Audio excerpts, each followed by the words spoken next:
어디 주 안에서 평안하셔서요. 이 시간에는 복음의 두 날개라고 하는 제목으로 함께 생각하면서 은혜를 나누려고 그래요. 어때요? 지금까지 이 복음의 두 날개에 대해서 생각해 보신 적 있었어요? 오늘 그 로마서에서 그 10장 9절 10절이 아주 중요한 내용이죠. 이 말씀을 중심해서 복음의 두 날개라고 하는 그 뜻이 무엇일까 함께 생각하면서 은혜를 나누려고 그래요.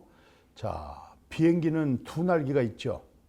예, 한쪽 날개가 없으면 날을 수가 없어요. 그리고 모든 새들도 그렇습니다. 예, 새들도 두 날개로 하여금 하늘을 나르는 것이지 한쪽 날개가 없으면 아무리 다른 어떤 곳이 성하고 건강할지라도 나를 수가 없어요. 역시 복음도 그런 것 같아요. 이 복음도 두 날개가 있어야 됩니다. 이 두 날개가 있어야 독수리처럼 하늘의 창공을 나를 수 있는 위대한 힘이 두 날개를 통해서 나타날 수가 있어요. 그러면 첫 번째는요, 우리가 기독론에 있어서 원시복음 잘 아시죠? 그 원시복음을 통해서 예수 그리스도를 통해서 완전 구속사가 이루어진 거 있죠. 그것을 첫 번째 날개다. 그리고 두 번째 날개는 오늘 로마서 그 10장 그 9절에서 10절에 보면은 예수 그리스도를 뭐라고 부르고 있죠? 주라고 부르고 있어요. 주. 이 주라고 하는 말이 키리오스라고 하는 그 헬라어 뜻이 뭡니까? 주인입니다. 통치자십니다. 그리고 나의 그 어떤 높은 자리, 나의 어떤 모든 소유가 내놓은 거, 그분에게 내놓은 거, 그분에게 드려지는 거, 그분이 주인 되어지는 거, 이것을 바로 키리오스라. 이것을 주 예수 그리스도는 나의 주가 되십니다. 이것이 바로 한쪽 날개입니다. 그러면 이 내용을 말씀 중심으로 함께 생각하면서 은혜를 받을까 하죠. 자, 그러면 첫 번째 이 원시복음이라는 것은 먼저 하나님께서 우리 인간을 창세기 2장 7절에 하나님이 흙으로 생기를 불어넣었다. 흙을 빚어서 생기를 불어넣어서 생명이 됐다. 하나님의 형상으로 창조했다. 그러죠? 예. 그러니까 사람은 첫째 뭐가 있어요? 이 몸이 있습니다. 이 몸이 흙에서 빚어졌고, 그 다음에 여호와 하나님은 조물주, 전능하신 하나님이시죠? 그분이 영이세요. 그 생기를 우리 몸에다가 넣어놨기 때문에 그 영을 통해서 하나님을 경외하고 하나님을 찬양하고 하나님의 말씀을 듣게 되고 그렇게 되죠. 또 그 육에다가 생기를 불어넣음으로 말미암아 생명이 됐다고 그러잖아요. 그것이 바로 혼입니다. 그래서 사람은 영혼, 몸 그렇게 구성되어져 있어요. 그런데 하나님께서 뭐라고 얘기하냐면 에덴 동산에 있는 선악과를 먹지 말라 그래요. 먹으면 정령 죽는다고 그러죠.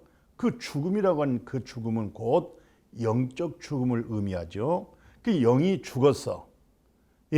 그러면 영이 죽었다 하면은 무슨 말이에요? 하나님을 알아볼 수가 없는 거예요. 하나님의 음성을 들을 수가 없는 거예요. 하나님을 경외할 수가 없는 거예요. 왜? 내 속에 하나님의 영이 있어야 하나님의 음성을 듣는 것이고 또 하나님을 경외할 수 있는 것이고 또 하늘의 신령한 복을 누릴 수도 있는 거잖아요.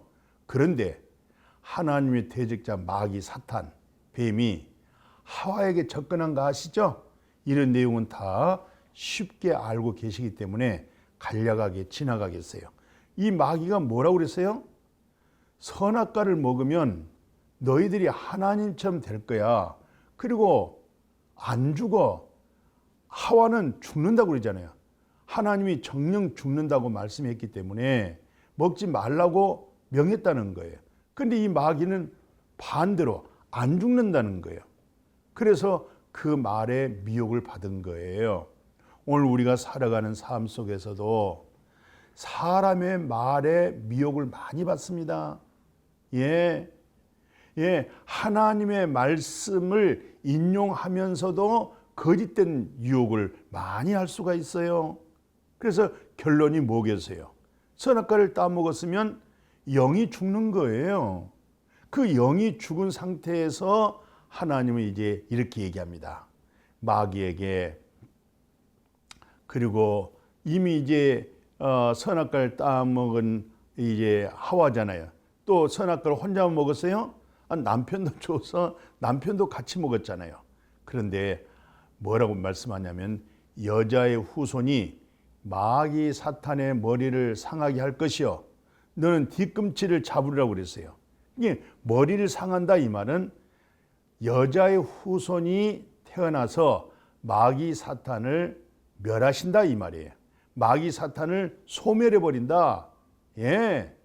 그러니까 여자의 후손으로 하여금 마귀 문제가 해결되어지는 것이죠. 예. 그래서 오늘 이 원시복음이라는 것은 창세기 3장 15절로 하여금 이제 구속사가 쭉 펼쳐지는 거예요.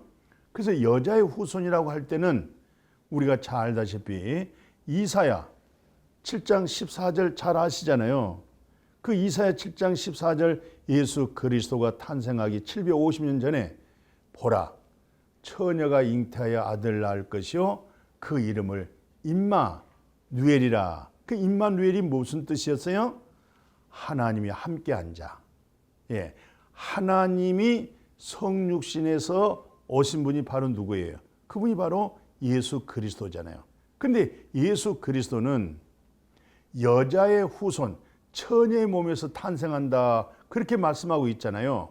근데 이 말씀대로 누가복음에 보니까 진짜 동정녀 마리아 아시죠? 예, 그 마리아에게 말씀이 임했어요. 내게서 아들이 있으리라. 너 은혜 입었다. 큰 자가 나올 것이다. 그러니까 이 마리아 입장에서는 깜짝 놀라지요. 왜? 자기는 아직 결혼도 안 했을 뿐만 아니라 남자를 알지 못하는데 이 처녀의 몸에서 어떻게 아이를 가질 수 있겠습니까? 라는 말이죠. 그 인간적인 말로 맞는 말이죠. 그런데 계속 하나님께로부터 보내심을 받은 천사가 하는 얘기가 계속 말씀하고 있어요. 너 은혜 입었다. 내게서 아들이 낳을 거야. 이름을 예수라고 해라. 자기 하나님의 택한 백성들, 하나님에 속한 백성들의 모든 죄를 다 씻는다는 거예요. 사한다는 거예요. 없게 한다는 거예요. 누가? 처녀의 몸에서 난 아들 예수 그리스도께서 하신다는 거예요.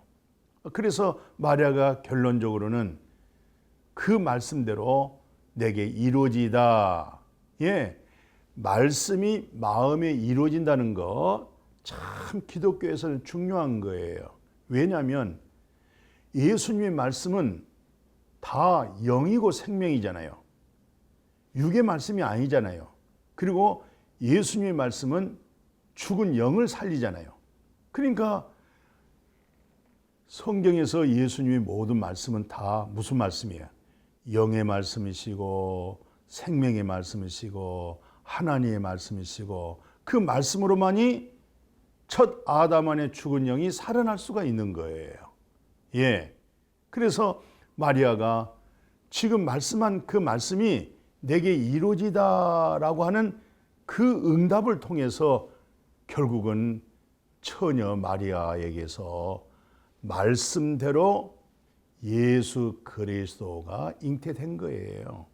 예, 바로 처녀의 몸 예수 그리스도에게서 메시아죠, 구세주죠, 그분이 탄생한 거예요. 근데 그 예수님이 이 공생애란 거 아시죠? 예수님 십자가에 죽고 부활하시기 전에 3년이란 세월을 전적으로 이제 복음을 전하기 시작합니다. 근데 그 복음을 전하기 이전에 뭘 하냐면 세례 요한에게 물세례를 받아요. 예, 근데 세례 요한에게 물세례 받는다는 것은 전부 죄인들이 물로 죄를 씻기 위해서 세례 받는 거잖아요. 또 어떤 면에서 물로 세례 받았다, 이 말은 예수와 함께 죽었다, 나는 이 물속에 잠김으로 죽었다, 그런 의미가 있어요. 그러니까 어떤 면에서 죄 씻는다, 이 말은 죄값은 사망이다, 죽음이다, 죽고 살아나 올라오는 것, 그게 어떤 면에서 세례예요. 근데 예수님이, 그분은 죄가 없잖아요. 죄가 없는데 세례 요한에게 물세례를 받았잖아요. 그 물세례를 받음으로 말미암아 하늘문이 그때 열리는 거예요. 위에서부터 비둘기 같은 성령이 예수 그리스도에게 임했잖아요. 그리고 놀라운 메시지입니다. 이 음성은 들으셔야 돼요. 뭐라고 하냐면, 너는 내가 사랑하는 아들이야. 내가 너를 기뻐한다는 거예요.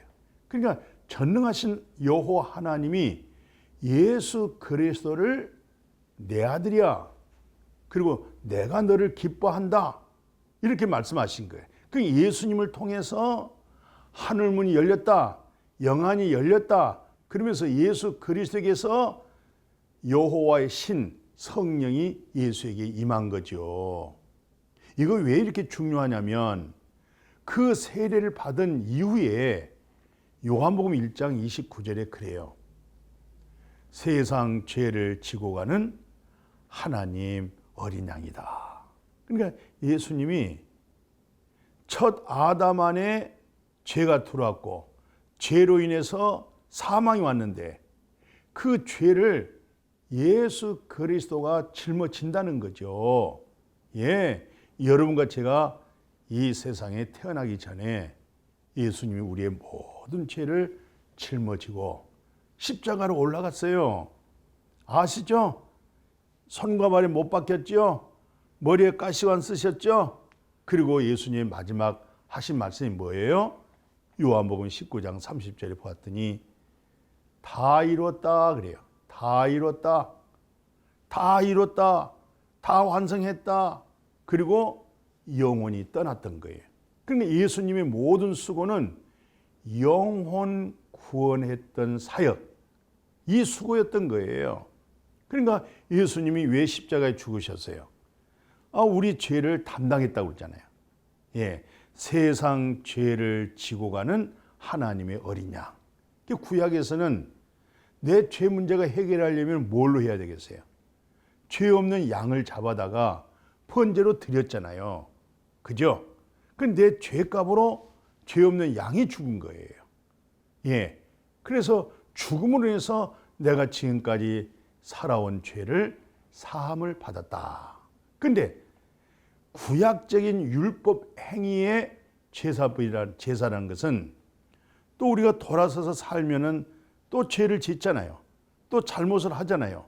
그러면 또 그 죄는 어떻게 하겠어요? 그러니까 또 여전히 양을 잡아다가 또 내 죄값으로 내가 안수해서 내 죄를 다 넘겨서 그 양이 내 죄값으로 죽는 거예요. 그리고 이것은 계속 반복되어진 것이죠. 왜 반복되겠어요? 영원한 속죄가 안 되기 때문에 반복하는 거예요.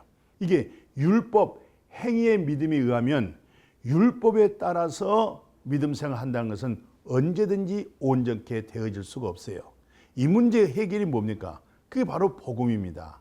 그 복음이 바로 출발이 뭡니까?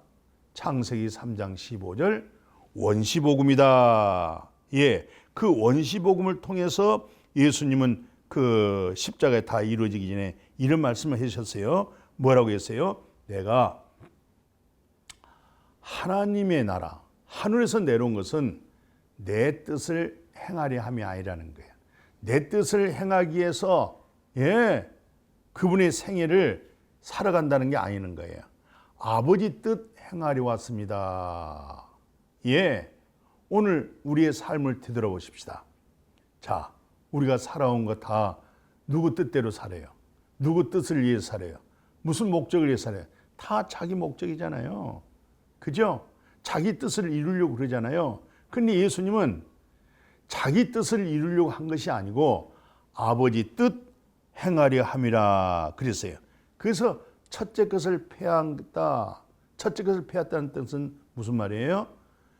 율법적으로 번제를 드렸던 그 속죄를 폐하고 예수 그리스도께서 이제는 둘째 것을 세우는데 그 둘째 것 예수 그리스도를 통해서 첫 번째 것이 없어지고 둘째 것으로 말미암아 예수 그리스도를 단 한 번 하나님께 드림으로 말미암아 여러분과 제가 뭘 얻었겠어요? 하나님만이 거룩하잖아요. 그죠? 하나님이 죄가 없으시죠? 하나님은 의로우시죠? 바로 예수 그리스도를 단 한 번, 이건 이례적인 것입니다. 한 번 하나님께 드림으로 말미암아 여러분과 제가 하나님 거룩함을 얻은 거예요. 하나님 거룩함을 얻었다 이 말은 여호와 이름을 소유했다. 여호와 하나님의 생명을 소유했다. 하나님의 의로움을 소유했다. 하나님의 그 속성된 창조된 형상이 회복되어지는 거예요. 예.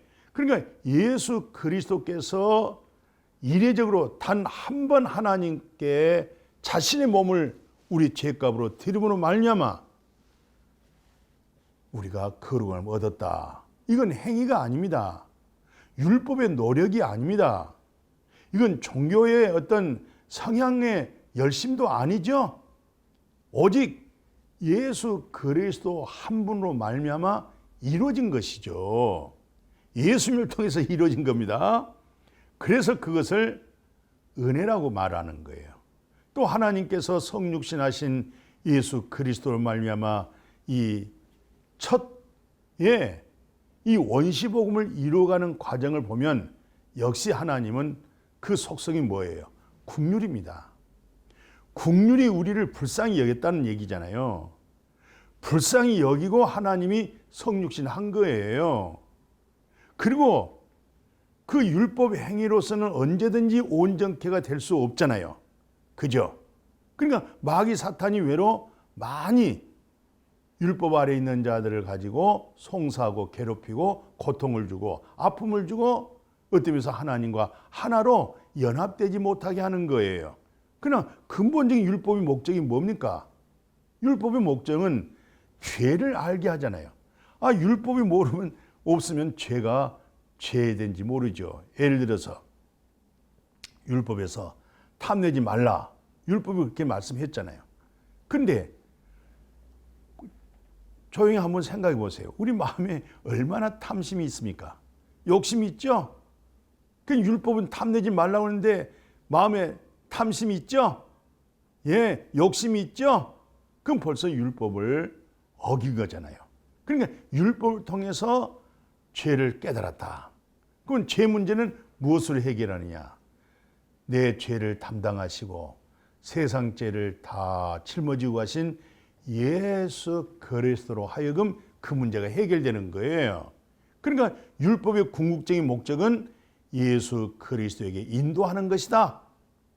예수 그리스도를 만나게 하는 것이다.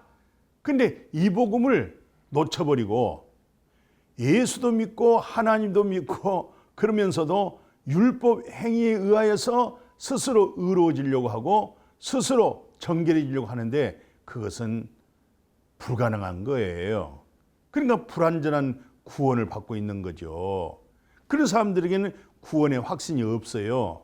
그런 사람들은 잘못하면 오랜 믿음 생활하면 할수록 외로 공고하고 잘못하면 이단에게 유혹받을 수가 있어요.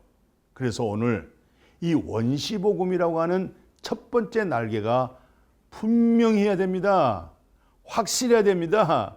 그래서 예수 그리스도를 단 한 번 하나님께 드림으로 말미암아 사랑하는 우리 동역자들이여, 사랑하는 우리 형제 자매님, 우리가 하나님의 거룩함을 얻었다, 하나님의 생명을 얻었다. 이건 행위도 아니고 노력도 아닌 거예요. 하나님의 국률로 하여금 우리가 받을 수 있는 게 바로 뭡니까? 그걸 일컬어서 은혜라고 그래요. 은혜. 아멘. 어디 은혜 받으셨어요? 그 은혜 정말 주신 은혜잖아요. 그 믿음으로 받으셨죠? 그 믿음도 하나님의 선물이에요. 예, 이건 우리에게서 나은 거 아닙니다. 우리 행위에서 나은 거 아닙니다. 그러니까 우리는 자랑할 수가 없어요. 여러분과 제가 이 세상에 자랑할 수 있는 것은 딱 한 가지입니다. 우리는 하나님께로부터 나와 가지고 예수 그리스도 안에 있는 거예요. 예수님은 하나님께로부터 나와 가지고 우리에게 하나님을 아는 지혜를 주셨고, 하나님의 의로움을 주셨고, 하나님의 거룩함을 주셨고, 이게 하나님의 나라에 상속받을 수 있는 구원에 이르게 한 거예요. 이것이 우리의 간증입니다. 이것이 우리의 자랑입니다. 예, 그러니까 예수 그리스도 단 한 번의 드림으로 말미암아 그게 하나님의 긍휼의 속성이요, 우리가 받을 때 그 참 은혜요, 믿음으로 받았기 때문에 이게 바로 하나님의 선물이다. 이게 이제 에베소서 2장 4절에서 8절까지 원시 복음의 구원에 대해서 말씀을 잘 해놨어요. 또한 성령이 뭐라고 얘기한 줄 아세요? 이 원시 복음에서 이 첫째 날개라는 것은 바로 내 생각, 내 마음, 여기 이제 하나님의 법이 세워집니다. 예, 구약의 율법의 법이 세워진 것이 아니고 이제 예수 그리스도를 단번에 하나님께 드림으로 우리가 받은 거룩함을 통해서 얻어진 법이 뭐냐? 내 머릿속에 의로운 법을 가지고 있고 내 마음에 예수 그리스도를 말미암아 전적인 하나님의 은혜로 값없이 뭡니까? 의로운 법을 가지고 있는 거예요. 마음에 하나님의 의로운 법을 가지고 있고 내 생각 속에 하나님의 의로움을 가지고 있다. 성령이 그렇게 증거해 주고 있죠. 자, 그래서 오늘 이 말씀 속에 예수 그리스도의 보혈의 피가, 예? 양심에서 죽은 행실, 양심에서 우리의 죽은 행실이 얼마나 많아요. 그 뭐 제2한강교 먹물 삼아서, 예? 양심에서 나를 둘러볼 때 죽은 행실들, 그 어떻게 다 기록할 수 있겠어요? 그런데 양심에서 그 죽은 행실을 깨끗하게 하고, 예, 얼마나 놀라운 복음입니까? 예, 양심에서 죽은 행실을 흠도 점도 없으신 예수 그리스도의 보혈의 피로 깨끗하게 하시고 하나님을 경외하게 하셨으니 이보다 더 놀라운 복이 어디 있겠어요? 그래서 우리가 참마음과 온전한 믿음으로 하나님께 나가자.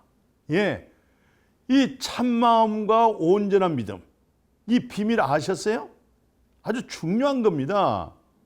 예, 만물보다 부패하고 타락한 인간이 어떻게 참마음과 온전한 믿음이 되겠어요? 그게 바로 예수 그리스도의 보혈의 피로, 예, 양심을 깨끗하게 하시고 양심이 하나님을 향해서 갈 수 있다고 하는 것이 그 복음을 적용했기 때문에 그런 거예요. 복음이 없이는 양심이 하나님 앞에 갈 수가 없어요. 양심이 나를 송사하기 때문에 그렇습니다. 얘들 말 따라 양심에 찔림받아서 그런 거예요. 근데 그 양심이 깨끗해졌다니까요. 예, 그래서 참마음과 온전한 믿음이 된 거예요. 순전한 마음이 되어지는 것이죠. 이게 한쪽 날개입니다. 이게 원시복음입니다. 이제 두 번째 날개가 어떤 날개일까요? 한 번은 그 바리새인들, 서기관들 다 그 종교인들이잖아요. 이 양반들은 항상 예수 그리스도가 다윗의 후손이다, 그렇게 생각하고 있어요. 그 다윗이 더 위대하다 이렇게 보고 있죠. 이것은 사람의 생각이잖아요. 인본주의. 무슨 말이냐면 물론 혈통으로는 다윗의 혈통에서 나왔지만은 근본적으로 예수 그리스도는 전능하신 하나님으로 하여금 이 세상에 오신 분이잖아요. 그죠? 그러니까 다윗이 있기 전에 누가 계셨어요? 하나님이 계셨죠. 다윗이 있기 전에 누가 계셨어요? 그리스도 예수가 계셨죠. 다윗이 있기 전에 누가 계세요? 성령 삼일체 하나님이 먼저 계셨어요. 예. 그래서 예수님이 그들을 향해서 이런 얘기했어요. 마태복음 22장 42절 45절 보면 다윗이 성령에 감동돼 가지고 성령에 감동됐습니다. 성령으로 인해서 예수 그리스도를 뭐라고 하는지 아세요? 주 그래서 주. 나의 주시여. 예. 이 주라고 하는 말, 키리오스라고 하는 거 나의 주인입니다. 나의 주권자십니다. 예. 나의 왕이십니다. 나의 통치자십니다. 그러니까 다윗이 이때 왕이었잖아요. 이 왕 대신 다윗이 장차 오실 예수 그리스도를 뭐라고 그랬어요? 당신이 바로 나의 주가 되십니다. 주권자가 되십니다. 주관자가 되십니다. 주인이 되십니다. 나의 통치자십니다. 예. 이렇게 주라고 불렀단 말이죠. 정말 한쪽 날개의 중요성이 뭐예요? 주가 되는 거예요, 주. 예. 오늘 이 본문 제가 읽어드릴게요. 그 로마서 10장 9절 10절 11절 보니까 내가 만일 내 입으로 예수를 주라고 시인하며 그렇게 돼 있어요. 주라고 시인하며 또 하나님께서 그를 죽은 자 가운데 살리신 것을 내 마음에 믿으면 구원을 받으리라. 사람이 마음에 믿어 의에 이르고 입으로 시인해서 구원에 이룬다. 그러니까 분명히 예수 그리스도를 뭐라고요? 주. 그 주란 뜻이 뭐예요? 키리오스. 키리오스란 뜻이 뭐예요? 바로 나의 모든 주권은 주님이십니다. 나의 모든 주권은 나의 모든 주인은 주님이십니다. 그래요. 그래서 예수님도 또 사도들도 이런 얘기를 해요. 계시록에 보면은 성 안에서 내가 성전을 보지 못하였으니 이는 주 하나님 그렇게 해놓고 전능하신 이와 및 어린 양 그분이 바로 성전이다. 어린 양이 누구죠? 예수 그리스도시죠? 이것들을 증언하신 이가 뭐라고 말씀하냐면 내가 진실로 속히 오리라. 아멘 하고 주 예수여 그렇게 돼 있어요. 주 예수여. 예, 이게 아주 중요한 내용이잖아요. 그러니까 첫째 날개는 원시복음. 예, 예수 그리스도가 단 한 번 드림으로 말미암아 내가 거룩함도 얻었고 의로움도 얻었고 지혜도 얻었고 생명도 얻었고 나라를 상속받았다. 여자의 후손 예수 그리스도의 한쪽 날개 구원의 확신이 분명하죠. 이 구원의 확신된 이 복음 속에는 바로 한쪽 날개의 절대적 영성의 내공이 쌓일 수 있는 것은 바로 그분이 나의 주가 되십니다. 예, 키리오스. 다시 말하면 바로 이 주님. 예, 사도들도 그러잖아요. 바울이나 또 모든 사도들이 이구동성으로 예수를 주라고 그렇게 말씀을 해요. 주 예수여 오시옵소서 또 그런 말씀 하잖아요. 또 주 예수 그를 통해서 성령의 기름 부음을 받았다고 그러죠. 그건 참되고 영원한 것이라고 말씀하고 있죠. 자, 그래서 한쪽 날개 바로 예수님은 황제입니다. 예, 바로 원시 복음을 해서 복음을 남용한 것이 아니라 한쪽 날개에 있어서 내공이 쌓여지는 건데 경건의 능력이잖아요. 보이지 않는 것으로 부유해지는 능력이죠. 그게 바로 나의 왕이십니다 이 말이에요. 예수님은 나의 왕이십니다. 예수님은 완전히 신적 존재 100% 하나님이시면서도 예수 그리스도는 100% 사람이면서 100% 하나님이잖아요. 하나님이 성육신 하신 거잖아요. 하나님은 영이죠. 우리가 죄 가운데 육신에 머물러 있기 때문에 그 육신을 입고 이 세상에 오셔서 죄에 묻혀 있는 우리들을 육신의 죄를 사했던 것이죠. 그러니까 예수 그리스도는 신적 존재입니다. 유일신, 바로 여호와 하나님과 동일하신 분이다. 여호와 하나님이시다. 이런 말이에요. 그래서 자신의 삶에서 가장 높은 자리를, 나의 가장 높은 자리, 나의 가장 소중한 것, 그것을 주 앞에 내놓은 거예요. 마침 삭개오가 주님을 만나고 나서 나의 자산 절반을 가난한 자에게 구제하겠습니다. 남는 절반은 혹 제가 토색한 일이 있으면 4배로 갚겠습니다. 이 고백을 들은 예수님 뭐라 말씀하셨어요? 너도 아브라함의 자손이다. 오늘 구원이 이 집에 이르렀다. 완전 구원을 선포해 준 거예요. 그러니까 이 삭개오는 원시복음이라고 하는 첫째 날개가 완전히 예수가 나의 구세주요, 나의 죄를 담당하신 분이요, 이렇게 받아들이면서도 바로 나의 모든 높은 자리는 주님이십니다. 나의 모든 소유는 주님의 것입니다. 이 날개입니다.